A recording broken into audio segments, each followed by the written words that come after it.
okwerarikirwa kwabo nikurugirira kuteekwaho okw'orugo rw'amashanyarazi rwateirweho ab'ekitongore ekya Uganda Wildlife Authority w'omubugufu eky'ebyamarindiro g'enyamishwa omu ihanga eky'abaturage barukushoborera ngu rukasigara rutahwire ekirukurekaho emyanya ey'enyamishwa nk'enjojo hamwe na n'embogo zirikubasa kurabiramu okuza omu misiri yabo. Itwe nga balimi tuwite ebitsibu binene okwa bisoro ebikala omu park. Tukalimenesha nyanya, twalima ebinyobwa, omucheri, betu ukasanga ebisoro byabirirwa omu park ebyo byasi byabiri tusisira. Siwutishalya tangirira ebyalya, siwutishalya ngokushama abana. Ikikuru sikabisika urubirira ebiseke byabasya kula bali akuyaku.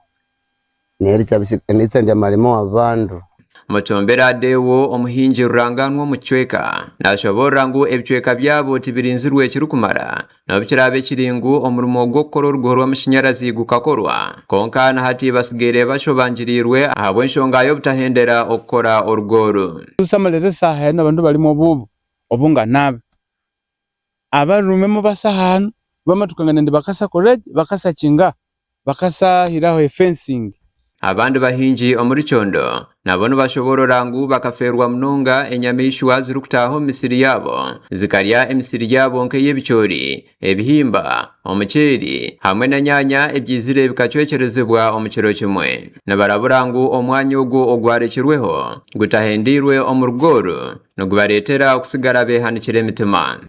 Tuyaralikira tutungira mu kuyaralikira kwa amani munabo kuba ebisoro bitandikire kwija bisisa enyanya bisisa umucheri tuyina obwoba bwingi nitutino kugira ngu emere yiturya kuhinga orode kandi byaza kwiza byongere bigiri Mukuru w'entebe y'okubanza ahabw'ekyaro kya Kyondo Emmanuel Katuramo nashoborera ngu ekyaro kiri ahakangaratete akokucwekerezebwa enyamishwa orugo rwaba rutahendeire kukorwa. Baito omulimo guno bakozere kandi basembera na mbere hali emisiri kandi omulimo bagwemereza sazino kuboika na mbere emisiri erikutandikira y'amaani muno no hakawaya kagarukire. Katuramo hamwe n'abandi bahingi nabo nabashaba gavumenti hamwe n'ab'ekitongore eky'ebyamarindiro g'enyamishwa kya Uganda Wildlife Authority okurugayo bakagumizamu omurimo gw'okukora orugoro bakaguhendera bakarinda amagara gabo n'ebyabo. Gavumenti abakontrakita bane bagali aboko ekitonolize muno habera hariho n'obukondo bubere busimbirwe nabo beizere babumenya hana mbere bahikiraho mu maiso gaho a few meters hariho nk'akaswampa.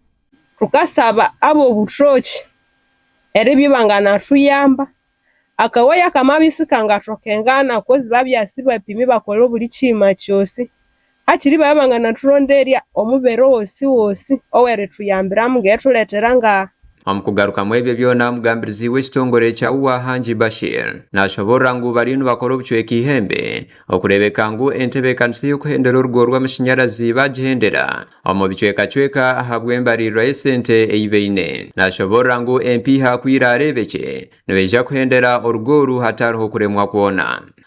When they say that we abandoned it, I think that's not correct and it's unfair. We do this fence on a budget. And every financial we keep adding on, because we don't have money to do all of them at once. But we can do 5 kilometers this year, next year add another 5 like that. Omukanya kache akaruho hati abahingi ba Kyondo basigeire bari abokuzora meisho okukira barinda wakame obwe bagazorire ahapaka hamwe n'emisiri yabo beina masikongo abawuwan beja kuchiriza ekigambo cyabo obwo enyamishwa zitakagarukire kubarumba. Gasha kwa Mate Isaac omurikasese ahabwa Tayari West.